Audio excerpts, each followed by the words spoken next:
So when I recorded my findings on the 1D&D playtest material, link in the description below, one of the things I said was, including dwarves, elves, dragonborn, and tieflings, as well as the inclusion of a new race, the Ardling, which I hate. And I wanted to elaborate on that a bit. As I've talked to different players and community members about why I hate Ardlings, it led me to some insights about my personal tastes for D&D. Insights which may help you clarify some of your own. Hi, I'm John from Incendium D&D, and today we're going to be talking about world building and why you have permission to not include every player option so that way you can really reinforce the tone of your game and campaign.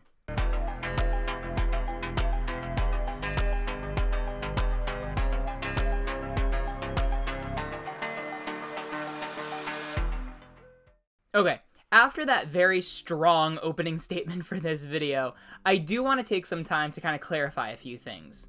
The intention of this video is not play like me or somehow you're playing D&D wrong.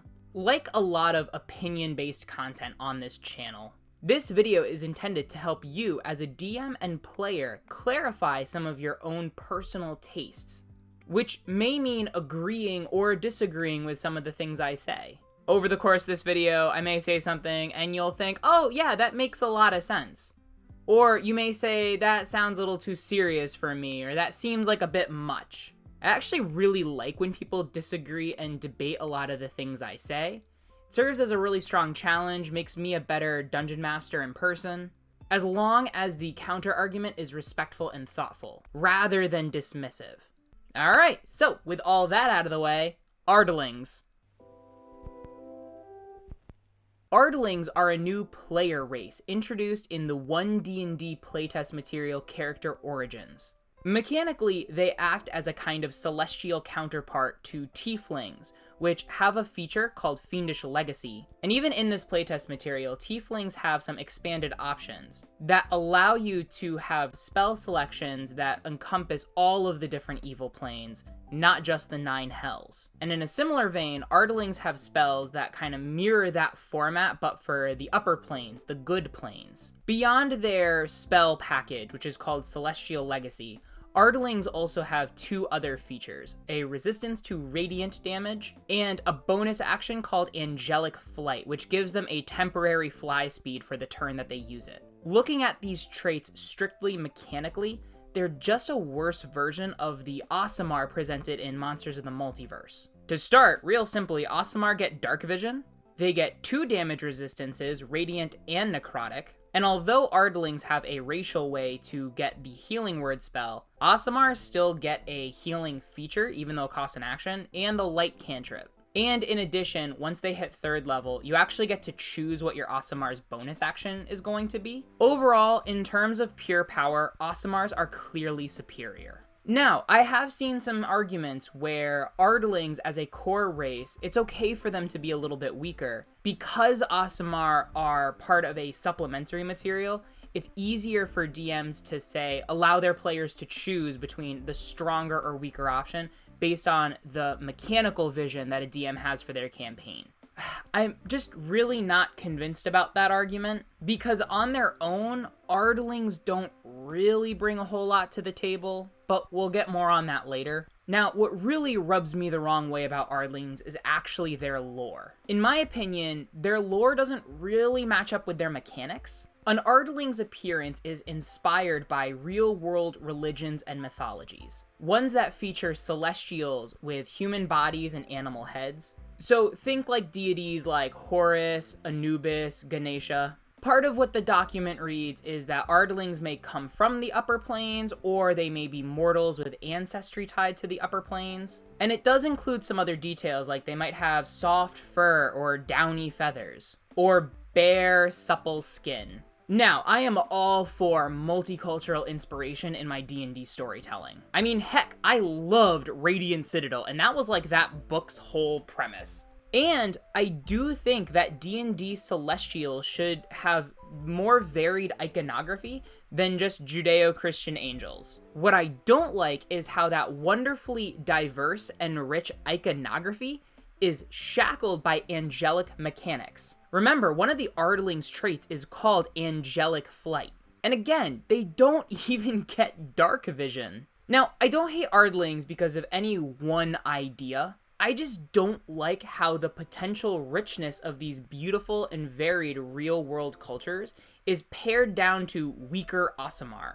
And having done the one D&D playtest with a character that picked an Anubis-like Ardling, there's nothing about how they play mechanically that really makes them stand out as particularly divine. So to give some perspective, this playtest character was playing a ranger who also took the magic initiate feat, and so they're already doing things like casting Thorn Whip, Goodberry. Casting Healing Word now is no big deal because it could have just been an extension of that primal magic initiate feat. And also, this is a real personal thing. I just really have a hard time reconciling the fact that in a lot of D&D worlds, there are naturalistic beast folk races that already exist. So why would Ardlings, which have similar appearances to beast folk, not have all the really cool, unique beast folk features? Like how Tabaxi have a climb speed, and how Yuan-ti have poison resistance. Minotaurs use their horns to ram. I think I would be fine with it more if Ardlings were described more as celestial tieflings, rather than having this tacked on description of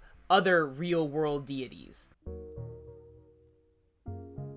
Now, as I continued to explore my frustration with Ardlings, like I said at the beginning, other thoughts and insights started to come to mind. By including Ardlings in this playtest material, it does suggest that they are a core player race, meaning that they should be setting agnostic. This means, theoretically, if I want to run a Forgotten Realms game, or Eberron, or Ravenloft, as the Dungeon Master, Ardlings should just fit in, no problem. I kept asking myself, how do I figure out how to get this option to fit in? And that's when it hit me. I don't. And that's, I think, the gem that I want to impart with this video. I've been playing D&D regularly since 2016.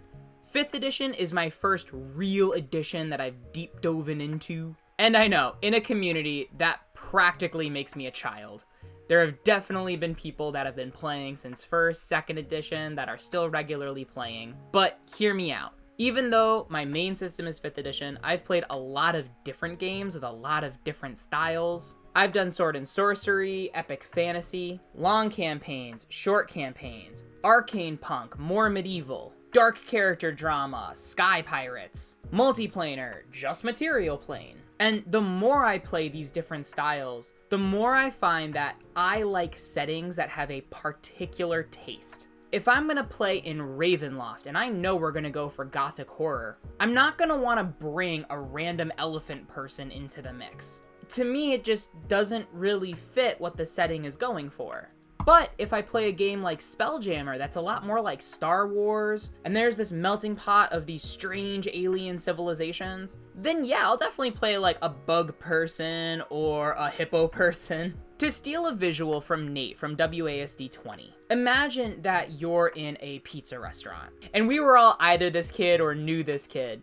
They'd take a cup of soda, and they would go over to the fountain, and they would just fill it up with every single flavor. Pepsi, Mountain Dew, orange soda, root beer. And eventually, all those flavors mixing together make something very bland and confusing. Instead of sticking to one flavor that you can enjoy now, knowing that maybe next time you'll enjoy a different pick. That's what it's like if you work really hard to make sure every option fits. The campaign itself might feel confused or just strange. And when you want to play a more grounded game or one that has a tight mythology, well, sometimes the best way to do that is to not include every player option. And by extension, D&D is a lot of times attributed to being medieval fantasy. I disagree. There are a lot of flavors being mixed in this cup. Yes, there's medieval fantasy, but it also plays like a cowboy western with some Lovecraftian horror elements. There is kind of like a sword and sorcery element, but also sometimes the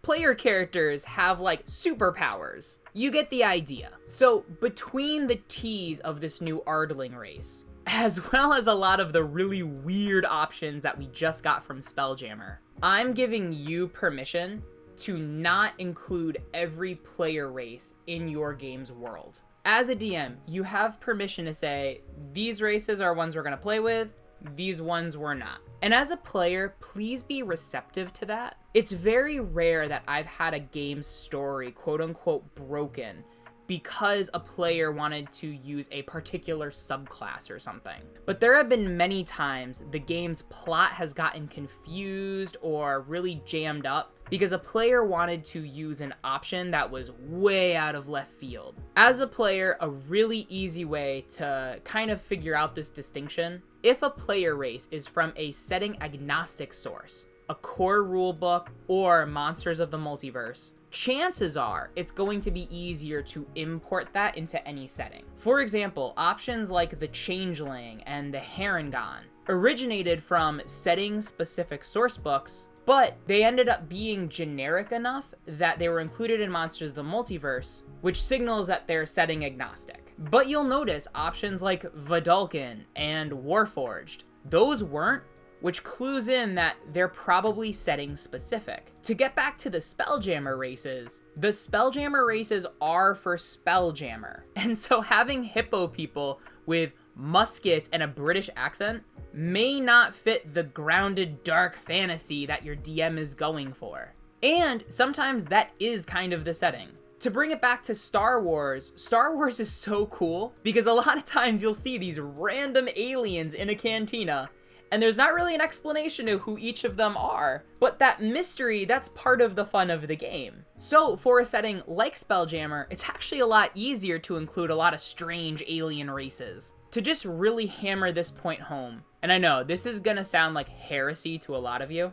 as a personal example, in my homebrew custom world, Tieflings and Dragonborn are not core races. Not because they're overpowered or anything, but just because their lore is highly specific and they're very, very rare. So for example, in my world, Tieflings aren't like born from an infernal ancestry. Tieflings are specifically made when a mortal makes a pact with the devil. It's a kind of mark, like, hey, now people will know that you made a deal with me. And because of that, a lot of Tieflings will immediately start to learn how to cast things like Disguise Self, so that way they can hide their new devilish appearance with somebody else. In this world, it's like a way to motivate the Tiefling to actually follow through on the pact, so that way their image can be released from being something a little more devilish. Now, in the same way, Dragonborn, on the other hand, have secluded themselves to an isolated region of the world, and it's very rare for any Dragonborn to leave. This has to do with the specific history of my world, something my players are still discovering. Dragonborn played a really key role in this cataclysmic event that happened in the world's deep history. And because of that, they've decided to seclude themselves away. It's a mystery my players may unveil, but because of that, Dragonborn aren't just walking around in the same way that Kenku and Tabaxi are. I can see myself having a similar way of adjusting the Ardling to my home game. For example, one thing I might do is have the Ardling appear as any other mortal. A human, an elf, a dwarf. But when combat starts, they may manifest their celestial legacy and take on the appearance of whatever celestial creature they're descended from. So to bring it back to an Anubis example, let's say somewhere in a character's history, they have some tie to Anubis. When they fight, they may have a feature that manifests this Anubis-like appearance. So that way they're not literally just a person, but like with a dog head walking around. And for me as a DM trying to reconcile that, now it can just be a cool transformation sequence. And see, for my world, what I would do is also create mechanics that make them distinct from Aasimar. So if a player wanted to play an angelic character, they would go Aasimar. If they want to play a different kind of celestial, we could work together to find mechanics that support that player's particular vision. And one last thing, if you are going to exclude player races, give your players a heads up before session 0. Let them know I'm going to play either with these source books or with these options. That way they don't get too excited about a character concept that you suddenly yank away from them. Alright, I think I've yapped enough about this one for today. What do you think about Ardlings? Do you think they should be a core rulebook race? Do you just not like them at all? Do you think that there's like a middle ground, like they should be included in a supplement? Let me know in the comments down below. Remember, if you liked this video, let YouTube know. Hit like, subscribe, ring that notification bell, and have an awesome day, everybody. Bye-bye now.